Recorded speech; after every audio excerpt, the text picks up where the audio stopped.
Morning guys, time check natin ngayon 10 o'clock ng umaga. Sabado tayo ngayon. Bali nakatapos na sila ng isang kwarto. Ito pang-apat na to.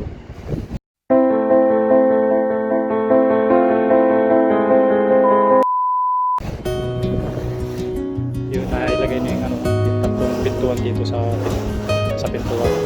Pero hindi pa siya nakabolt, wala pa akong bolt.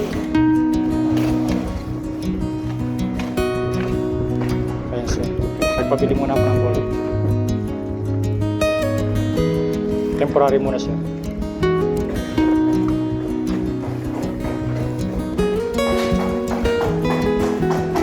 Bali dito na sa pang 5.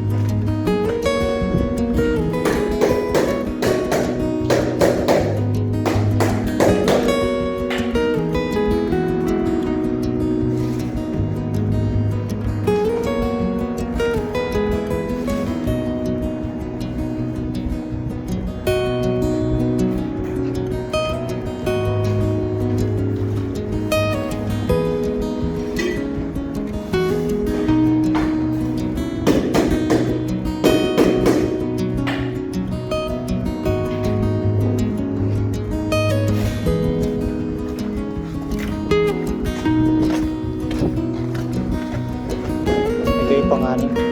Pagkatapos ng pang-5, pang-anim siya rito. Bali dito nagpe-prepare na sila mga tiles rito.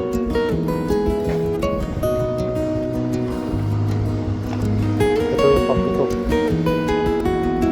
Same din, nagpe-prepare sila ng mga ceramic dito para ilagay dito sa kwarto.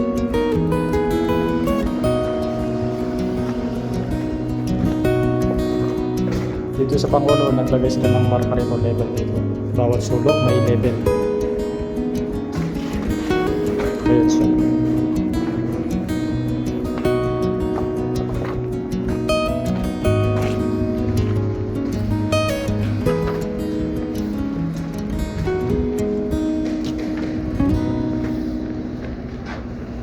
Kamoy ha?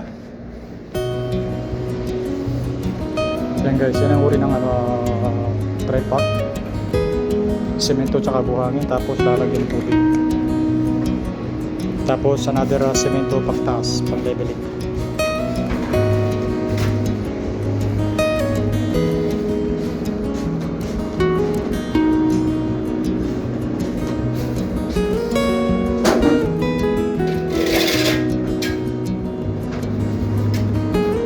Hindi sa eksakto level dito sa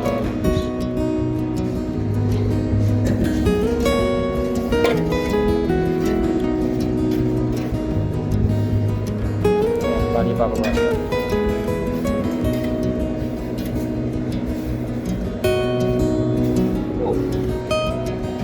Yan bali dito maghahalo sila ng basang semento, parang ganito.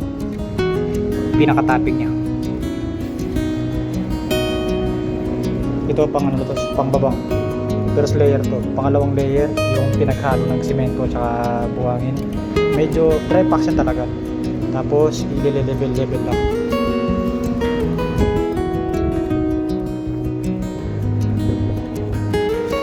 Dito naman ay tapos na lahat ang palitada rito. Susunod kong trabaho rito yung flooring. Naglagay na ako ng isang sample ng ng Arabic type na inodoro. Arabic type siya. Yan, ito pa yung finish niya, pinaka-finish niya ito. Bali tatambang ko pa ng buhangin to. 6 cm, 7 cm. Yan, para hindi masyado makapal yung dry pack niya. Bali yung taas nito hanggang doon sa 242. Tapos so malabas na ng 2.5 metro mula sa flooring hanggang dun. Baka ito mga to mabibili ako rito kasi 180 lang yung 1 meter 80 cm lang yung taas nito. Magpapatok pa ako ng isang hollow block.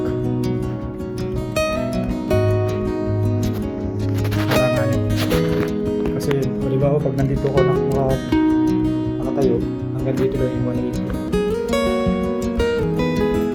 Hanggang dito lang siya, okay. So mababa siya masyado.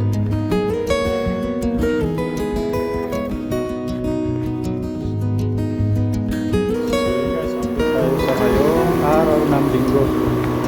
Ngayon na tayo mag-update mula kahapon. Continuation ito ng video natin. Yan, bali ito yung pinaka-finish niya. Pero one coat pa lang yan, first coat pa lang yan.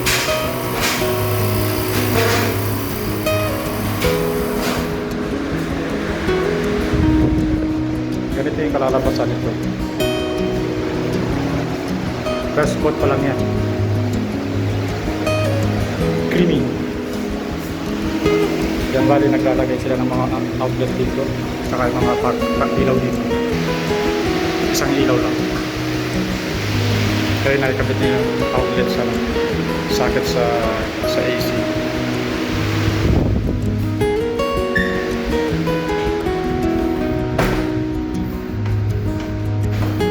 Bali mamaya pupunta sila mamayang alas 10 para i-ground mga to, yung mga dugtungan. Lahat yan. 7 kwarto. Ito yung gamit kong grout. Betonet. Ayan. Kulay nito creamy din. Number 73. Guys, yan. Number 73. 5 supot. Sobra-sobra na yan dito sa 7 kwarto na yan.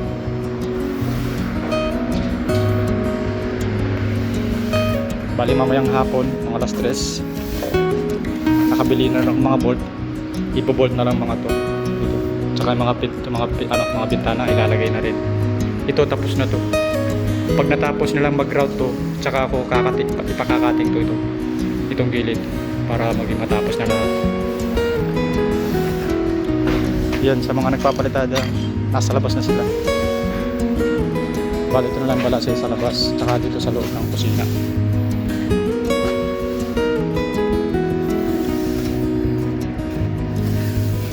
Dito naglagay na rin kami ng mga Arabic type na inodoro.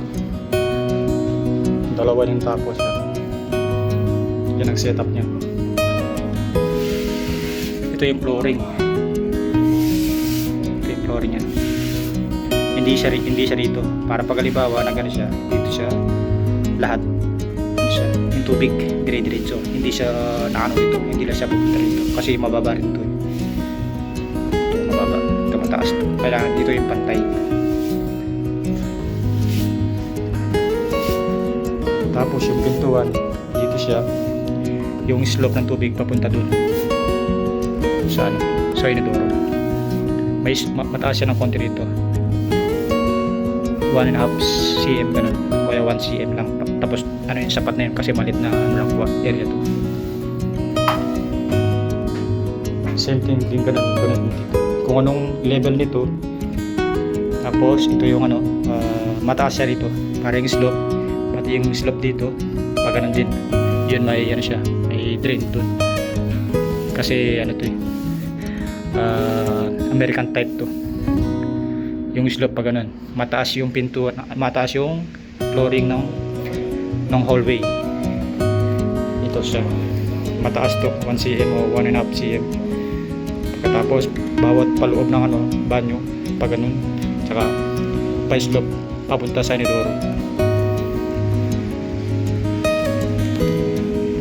Tsaka ngayong kaninang umaga nakapaglagay na sila ng 5 sheet na sandwich panel dito. At least maginhawa sila magtatrabaho dito kasi hindi na tapat sa araw. Kaya bukas ipapano ko to, ipapa-dry pack ko yung flooring. Kaya dapat matapos ko muna to, tapos pag-dry pack sila bukas.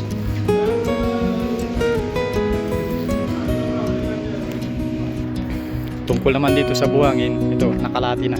Isang truck na lang yung ito pang pampalitada tsaka pang asintada.